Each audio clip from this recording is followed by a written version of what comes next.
2014 ఎన్నికల ప్రచారంలో మోడీ గారు ఒక అద్భుతమైన వాగ్దానం చేశారు ప్రజలకి.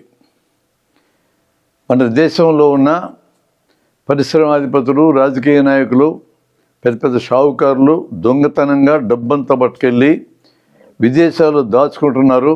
స్విట్జర్లాండ్ లాంటి చోట్ల ఇప్పుడు స్విట్జర్లాండే కాదు, అనేక భూలోక స్వర్గాలు వచ్చినాయి దొంగ డబ్బు దాచుకోవటానికి. అవి కూడా బయటపడ్డాయి చాలా చోట్ల. ఆ డబ్బంతా లక్షల కోట్లు ఉంది. అది మొత్తం నేను తీసుకొచ్చి ప్రతి అకౌంట్కి 15 లక్షలు వేస్తాను నేను అన్నాడు.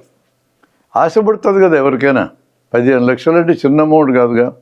పేదోళ్ళు, దిగువ మధ్య తరగతి వాళ్ళు, అక్కడక్కడ ఎగువ మధ్య తరగతి వాళ్ళు కూడా 15 లక్షల అకౌంట్లు పడద్దంటే ఆశే కదా. అందరూ ఆశపడ్డారు డబ్బులు తెచ్చేస్తారని. ఇంతవరకు ఒక్క రూపాయి కూడా ఈ 10 ఏళ్లలో విదేశాల్లో దాచుకున్న డబ్బు వెనక్కి రాలే. ఒక్క అకౌంట్లో ₹1 వేయలా.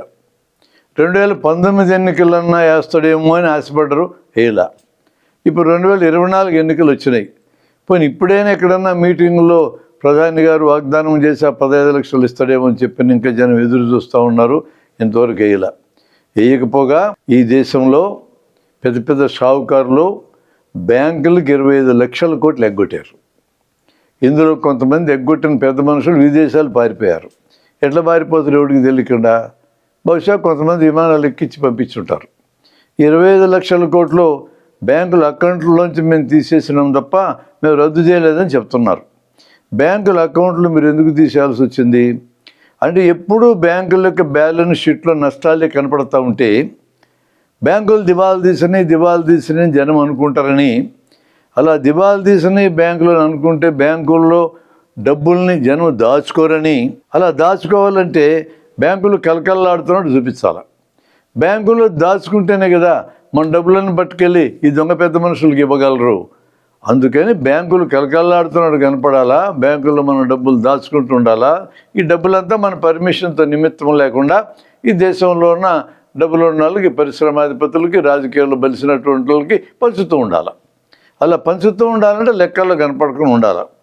మేము తిరిగి వసూలు చేస్తాం అంటున్నారు కదా, ఎంత వసూలైంది? ఇలా ఎగ్గొట్టినటువంటి అప్పుల్లో 10% వసూలైంది. అంటే మిగతా 90% ఏమంటారు? వాళ్ళు ఎగ్గొట్టినారు, ప్రభుత్వాలు సైలెంట్గా ఊరుకున్నారు అని అనుకోవచ్చా? అంటే 25 లక్షల కోట్లలో 22.5 లక్షల కోట్లకి జన్మకు వసూలు కావు. అంటే మంది సొమ్ము అంతా మింగినారు. ఈ మింగడం ప్రభుత్వానికి తెలిసే. ఈ మింగినటువంటి వాళ్ళు మామూలు వాళ్ళు కాదు, కాలర్ ఎగరేసుకొని తిరుగుతూ ఉన్నారు.